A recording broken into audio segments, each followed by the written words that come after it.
ጤና ይስጥልን እንደምላችኋል ውድ ተመልካቾቻችን ከአባይ ቴሌቪዥን የሚተላለፍላችሁ የዕለተ ማክሰኞ መስከረም 27 ቀን 2018 የዜና ላፍታ የመረጃ ሰዓታችን ተጀምሯል። በሁለት ቢላ በሚበሉ ሁለት ረገጥ የፖለቲካና የጸጥታ አመራሮችና ከውጭ ጠላት ጋር በሚተባበሩ አካላት ላይ መንግስት እርምጃ ይውሰድ ሲል አብን መጠየቁን የአፍሪካ ሚስጥራዊ አምባገነን የኤርትራ መንግስት ከባድ ቀውስ ውስጥ ይገኛል ሲል ዘኢኮኖሚስት ማስነበቡን እንዲሁም በአማራ ክልል ዋግኽምራ ዞን በርካታ ተማሪዎች አሁንም በዳስ ትምህርት ቤቶች እንደሚማሩ መገለጹን ጨምሮ ሌሎች መረጃዎችን ይዘናል። ከዜናዎቹ ጋር ራቢያ ከድር ቆይታ አደርጋለሁ። አብራችሁን ቆዩ። በቅድሚያም በሁለት ቢላ በሚበሉ ሁለት ረገጥ የፖለቲካና የጸጥታ አመራሮችና ከውጭ ጠላት ጋር በሚተባበሩ አካላት ላይ መንግስት እርምጃ ይውሰድ ሲል አብን ጠየቀ። የአማራ ብሔራዊ ንቅናቄ አብን በዚህ መግለጫው በግብታዊነት በጠላት መንገድ መሪነት የተገባበት የትጥቅ እንቅስቃሴ ከባድ ሰብአዊ ቁሳዊ ውድመት አስከትሏል ሲል ገልጿል። እንዲሁም በሚሊዮኖች የሚቆጠሩ ተማሪዎች የመማር መብታቸው ተገፏል፣ ነጋዴዎች ንብረታቸውን በእገታና በቅሚያ አጥተዋል፣ በሕክምና እጥረት ህሙማን ለሞት እንዲዳረጉ አድርጓል ሲል መግለጫው አትቷል። ሙሉ መረጃውን ዘነበህሉፍ እንደሚከተል ያስደምጠናል። በሁለት ቢላ በሚበሉ ሁለት ረገጥ የፖለቲካና የጸጥታ አመራሮችና ከውጭ ጠላት ጋር በሚተባበሩ አካላት ላይ መንግስት እርምጃ ይውሰድ ሲል አብን ጠየቀ። የአማራ ብሔራዊ ንቅናቄ አብን ስራ አስፈጻሚ ኮሚቴ ወቅታዊ የአማራ ክልል ሀገራዊና ቀጠናዊ ጉዳዮች ላይ ያደረገውን ውይይት ተከትሎ መግለጫ አውጥቷል። በመግለጫውም በክልሉ ውስጥ ያለው የጸጥታ ችግር ተባብሶ በመቀጠሉ የግድያ፣ የእገታና የዘረፋ ወንጀሎች ተስፋፍተዋል ብሏል። በግብታዊነትና በጠላት መንገድ መሪነት የተገባበት የትጥቅ እንቅስቃሴ ከባድ ሰብአዊና ቁሳዊ ውድመት አስከትሏል ያለው ፓርቲው በሚሊዮኖች የሚቆጠሩ ተማሪዎች የመማር መብታቸው ተገፏል፣ ነጋዴዎች ንብረታቸውን በእገታና በቅሚያ አጥተዋል፣ በሕክምና እጥረት ህሙማን ለሞት እንዲዳረጉ አድርጓል ሲል ገልጿል። የአማራን ህዝብ ለማጥፋትና ለማደናቀፍ አቅደው የሚንቀሳቀሱ ቡድኖች የትጥቅ እንቅስቃሴውን መልካም አጋጣሚ በማድረግ ቀጥተኛ ባልሆነ መንገድ እየተሳተፉ እንደሆነም ነው በመግለጫው ያነሳው። በአሁኑ ሰዓት የአማራ ፖለቲካ ወዳጅና ጠላት የማይለይበት የህዝብ ድምጽ የታፈነበትና የሰው ህይወት ለሸፍጠኞች ግብአት የተደረገበት ሁኔታ ተፈጥሯል ይላል ንቅናቄው። በብዙሃኑ የሀገራችን ህዝቦችና ሊቃን ዘንድ ሰፊ ተደማጭነት ያገኙ የነበሩት የአማራ ህዝብ መሰረታዊ ጥያቄዎች በአሁኑ ወቅት በአሉታዊነት በጥርጣሬና በስጋት እንዲታዩ ተደርጓል በማለትም ያክላል። አብን በመግለጫው አሁን በአማራ ህዝብ ስም እየተካሄደ ያለው የትጥቅ እንቅስቃሴ የህዝቡን መሰረታዊ ጥያቄዎች የማያሳካ ይልቁንም የሻዕቢያና የወያኔ ጽምዶነት እንዲሰምርና ለታሪካዊ ጠላቶች በር የሚከፍት ነው ብሎታል። አክሎም የክልሉ መንግስት በውስጡ ያሉትን ሁለት ረገጥ አካላት ለይቶ በህግ ተጠያቂ እንዲያደርግ አብን ጠይቋል። የፌዴራል መንግስት ከሁለት ዓመት በላይ በህዝቡ ላይ እየደረሰ ያለውን መከራ መቀልበስ የሚያስችሉ ህጋዊና ፖለቲካዊ መፍትሄዎችን በአፋጣኝ እንዲሰጥም ጥሪ አቅርቧል። በተለያዩ ሀገራዊ የሰላም ማስፈን ተልዕኮች የሚሳተፉ የሀገሪቱ የቁርጥ ቀን ልጆችና ህዝቡ ዋጋ የሚከፍለው በሁለት ቢላ በሚበሉ ሁለት ረገጥ የፖለቲካና የጸጥታ አመራሮችና ከውጭ ጠላት ጋር በሚተባበሩ አካላት ሴራ በመሆኑ መንግስት በእነዚህ ላይ የማያዳግም ህጋዊ እርምጃ እንዲወስድ ሲል አብን ጥሪ አቅርቧል። ታጣቂ ቡድኖች ወደ ድርድር እንዲመጡ የሚያበረታታ የፖለቲካ ምህዳር እንዲፈጠርና የመልሶ ማቋቋም ስትራቴጂዎችን አስቀድሞ እንዲያዘጋጅም ጠይቋል። አንጻራዊ ሰላም በሰፈነባቸው አካባቢዎች የተቋረጡ የመሰረተ ልማት ግንባታዎች እንዲቀጥሉና አዳዲስ ፕሮጀክቶች እንዲጀመሩ ኃላፊነቱን እንዲወጣም ብሏል። በልዩ ልዩ ምክንያቶች እንዲሁም የህዝባችን መሰረታዊ ጥያቄዎች ለማስመለስ በሚል ወደ ትጥቅ ትግል ገቡ ላላቸው አካላት ባስተላለፈው ጥሪ የአሁኑ የትጥቅ እንቅስቃሴ ህዝቡን በእጅጉ የጎዳና ለታሪካዊ ጠላቶች የጥቃት በር እንደሚከፍት በመገንዘብ እንዲሁም አሁን ባለው አደገኛ ሁኔታ መቆየት የህዝቡን ክብር እንደማይመጥን በመገንዘብ ወደ ድርድርና ወደ ሰላማዊ ፖለቲካ መድረክ ኑ ሲል ጥሪ አቅርቧል። የአማራ ህዝብም በስሙ የሚደረግን የፖለቲካ ንግድና የባንዳነት ተግባር በቃኝ ብሎ ዘላቂ ጥቅሞቹን የሚያከብርበትን መንገድ እንዲከተል ሲል ጠይቋል። የአፍሪካ ሚስጥራዊ አምባገነን የኤርትራ መንግስት ከባድ ቀውስ ውስጥ ይገኛል ሲል ዘኢኮኖሚስት አስነበበ። መቀመጫውን እንግሊዝ ያደረገው የዜናና ወቅታዊ ጉዳዮችን የሚተነትነው ዓለም አቀፉ መገናኛ ብዙሃን ዘኢኮኖሚስት ባስነበበው ጽሑፍ ብዙውን ጊዜ የአፍሪካ ሚስጥራዊ አምባገነን ተብሎ የሚጠራው የኤርትራ መንግስት በአሁኑ ጊዜ በከባድ ውጥረት ውስጥ ይገኛል ሲል አስፍሯል። ኤርትራ ሉዓላዊነቷ ይበልጥ ስጋት ላይ ወድቋል የሚለው ጽሑፉ ሀገሪቷ አሁን ከኢትዮጵያ ጋር የገባችበት ውጥረትም ስጋት ሆኖባታል ሲል አስነብቧል።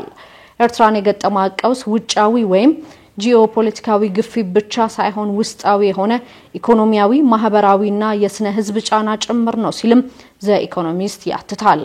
የውጭ ጫና ከኢትዮጵያ የኤርትራን ግዛት አንድነት የሚንድ ወይም በቀጠናው ላይ ያላትን ፖለቲካዊ አቋም የሚነኩ እንቅስቃሴዎች እያደረገች ነው ተብሏል። ኤርትራ ከነበራት መገለል ከዳካማነትና ከሀብቷ ውስንነት አንጻር የውጭ ጫናዎችን ለመቋቋም ልትታገል እንደማትችል ጽሑፉ የጠቆመ ሲሆን ውስጣዊ ችግሮቿ ግን ሀገሪቱን እያዳከማት መሆኑንም አስረድቷል። አምባገነኑ ሚስጥራዊነትና የቁጥጥር ዘዴዎች አገዛዙን እስካሁን ድረስ እንዲቆይ አድርጎታል የሚለው ጽሑፉ ነገር ግን እነዚህ መንገዶች አሁን ላይ እየፈረሱ መሆኑንም ይጠቅሳል። ዘ ኢኮኖሚስት ቁጥሩ ቀላል የማይባል የህብረተሰብ ክፍል ከሀገር ተሰዷል። ይህ ሰፊ ቅሬታና ተስፋ መቁረጥን ያሳያል ያለ ሲሆን የኤርትራ ገዢ አካል የጸጥታ የአስተዳደርና የህዝብ አገልግሎቶችን የመቆጣጠር አቅም በውጥረት ውስጥ ይገኛል ሲልም ነገሮች ጥያቄዎች መግባታቸውንም ያትታል። የዘ ኢኮኖሚ ጽሑፍ ሲቀጥል የገዢው አካል ዋና ምሰሶች ማስገደድ ሚስጥራዊነትና ጥብቅ የመረጃ ቁጥጥር ዘዴዎች እየተዳከሙ ነው ያለ ሲሆን ኤርትራ ትልቅ ማሻሻያ ወይም የውጭ ድጋፍ ለውጥ ካላደረገች ውድቀት የግዳጅ ለውጥ ወይም ሉዓላዊነቷ ላይ ከፍተኛ ጥቃት ሊደርስባት ይችላል ሲልም አክሏል። ቀጣይ አንድምታዎችን የጠቀሰው ጽሑፉ የኤርትራ ጣፈንታ በሰብአዊነት መብት ጥሰት በስደት ላይ በሚገኘው የራሷ ህዝብ ላይ ብቻ ሳይሆን በአፍሪካ ቀንድ ቀጠናዊ መረጋጋት ላይም ተጽዕኖ ይኖራል ሲልም አመላክቷል። ይህ ሁኔታ በቀጣይ በምስራቅ አፍሪካ የኃይል ሚዛንን ሊቀይር እንደሚችልም ጽሑፉ ጠቁሟል።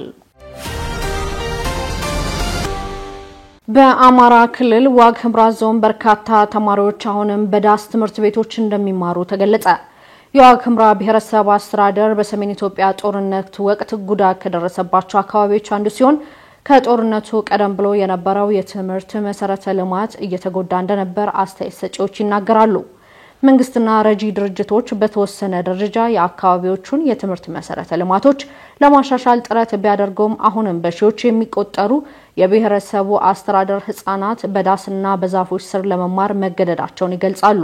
በብሔረሰብ አስተዳደሩ የዝቋላ ወረዳ የትምህርት እቅድ ዝግጅትና ሀብት ማፈላለግ ቡድን መሪ አቶ መኩሪያ ረዳ በወረዳው ካሉ ትምህርት ቤቶች መካከል 5ቱ የዳስ ትምህርት ቤቶች ሲሆኑ 139 መማሪያ ክፍሎችን ያካተቱ ናቸው ብለዋል። በሺዎች የሚቆጠሩ ተማሪዎች በዛፍ ስርና በዳስ እየተማሩ እንደሆነ አስረድተዋል። በወረዳው 28 አንደኛ ደረጃና 3 ሁለተኛ ደረጃ ትምህርት ቤቶች እንደሚገኙ ያመላከቱት አቶ መኩሪያ በክረምቱ በዝናብ በነፋስ በርካታ ክፍሎች መፍረሳቸውን አስታውሰው ይህም ለዳስ ትምህርት ቤቶች ቁጥር ማደግ ምክንያት መሆኑንም ያብራራሉ። የሳህላ ሰየምንት ወረዳ የአጠቃላይ ትምህርት ክፍል ቡድን መሪ አቶ መንግስቱ አድማሱ በበኩላቸው በወረዳው 25 ትምህርት ቤቶች መካከል 7 ትምህርት ቤቶች የዳስ ትምህርት ቤቶች መሆናቸውን ገልጸው ከ2500 በላይ ተማሪዎች በእነዚህ በዳስ በተሰሩ 110 ክፍሎች ትምህርታቸውን እንደሚከታተሉ ማስረድተዋል። የዋግ ኽምራ ብሔረሰብ አስተዳደር ትምህርት መምሪያ ኃላፊ አቶ ሰይፉ ሞገስ በበኩላቸው የዳስ ትምህርት ቤቶች ወደ መደበኛ ትምህርት ቤቶች ለመቀየር በስፋት እየተሰራ ይገኛል ማለታቸውን ዲደብሊው ዘግቧል። የዳስ ትምህርት ቤቶች በብሔረሰብ አስተዳደሩ ወደ 11 የሚደርሱ ናቸው። እነሱም በዝቋላ በጻግብጅ በሳህላ ሰየምንት ወረዳ የሚገኙ ናቸው ነው ያሉት። ተማሪዎች ባልተመቻቸ ሁኔታ መማራቸው ተወዳዳሪ እንዳይሆኑ እንደሚያደርጋቸው ለተለያዩ ችግሮችም እንደሚጋለጡ መምህራኑ ይናገራሉ። በአማራ ክልል እየተካሄደ ባለው የሰላም እጥረት ወደ 3700 ትምህርት ቤቶች በከፊልና ሙሉ ለሙሉ ጉዳት የደረሰባቸውና ከስራ ውጪ መሆናቸውን ቀደም ሲል ቢሮ በሰጠው መግለጫ ማስታወቁም ይታወሳል። ትራምፕ የጋዛ የሰላም እቅድ ላይ ከስምምነት የመድረስ እድላችን ሰፊ ነው ሲሉ ገለጹ። የጋዛ ጦርነትን ለማስቆም አሜሪካ ያረቀቀችው የሰላም እቅድ በግብጽ ሻርም ኤል ሼክ ውይይት እንደሚቀጥል ተገልጿል። የግብጽና ፍልስጤም አመራሮች እንደገለጹት ውይይቱ እየተካሄደ ያለው እስራኤላውያን ታጋቾችና ፍልስጤማውያን እስረኞች የሚለቀቁበት መንገድን ለማመቻቸት ነው። የእስራኤል ጠቅላይ ሚኒስትር ቤንያሚን ኔታንያሁ በቀጣይ ቀናት ታጋቾች እንደሚለቀቁ ተስፋ አድርጋለሁ ሲሉ ገልጸዋል። የአሜሪካ ፕሬዝዳንት ዶናልድ ትራምፕ በዋይት ሃውስ ለጋዜጠኞች በሰጡት መግለጫ ስምምነት ላይ የመድረስ እድሎች ሰፊ ናቸው፣ ዘላቂ ስምምነት ይሆናልም ብዬ አስባለሁ ብለዋል። ሐማስ የሰላም እቅዱን በከፊል እንደሚስማሙበት ቢገልጽም ትጥቅ መፍታትና በቀጣይ ጋዛን የማስተዳደር ነጥቦች ላይ ከስምምነት አልተደረሰም። የጦርነቱ ሁለተኛ ዓመት መቃረብ አስከትሎ የተባበሩት መንግስታት ድርጅት ዋና ጸሐፊ አንቶኒዮ ጉተሬስ የትራምፕ እቅድ አሳዛኙን ግጭት ሊያስቆም ስለሚችል ሁሉም አካላት እድሉ ሊጠቀምበት ይገባል ብለዋል። ትራምፕና ኔታንያሁ የተስማሙበት የሰላም እቅድ 48 እስራኤላውያን ታጋቾች እንዲለቀቁና ግጭት እንዲቆም ያስችላል ተብሏል። ከታጋቾቹ መካከል 20 የሚሆኑት በህይወት እንዳሉም ይታመናል። እስራኤላውያን ታጋቾች ሲለቀቁ እስራኤል በምላሹ በመቶዎች የሚቆጠሩ ፍልስጤማውያን እስረኞችን እንደምትለቅም ተገልጿል። ሁለቱም ወገኖች በሰላም እቅዱ ከተስማሙ በአፋጣኝ ወደ ጋዛ ሰርጥ ሰብአዊ እርዳታ ይገባል ተብሏል። ሐማስ ጋዛን በማስተዳደር ሚና እንደማይኖረው የሚገለጸው የሰላም እቅዱ በቀጣይ ፍልስጤማውያን እንደ ሀገር የምትተዳደርበት በር እንደሚከፍት ቢገለጽም ኔታንያሁ የፍልስጤም አገርነትን ተቃውመዋል። ሐማስ የሰላም እቅዱ ቅድመ ሁኔታዎች እስከተሟሉ ድረስ ሁሉንም ታጋቾች እንደሚለቅም አስታውቋል። የተለያዩ መረጃዎችን ያደረስንበት የዕለቱ የዜና ላፍታ የመረጃ ሰዓታችን የተከታተላችሁትን ይመስል ነበር። ውድ ተመልካቾቻችን አብራችሁን ስለነበራችሁ ደግሞ ከልብ እናመሰግናለን። በያላችሁበት መልካም ቀን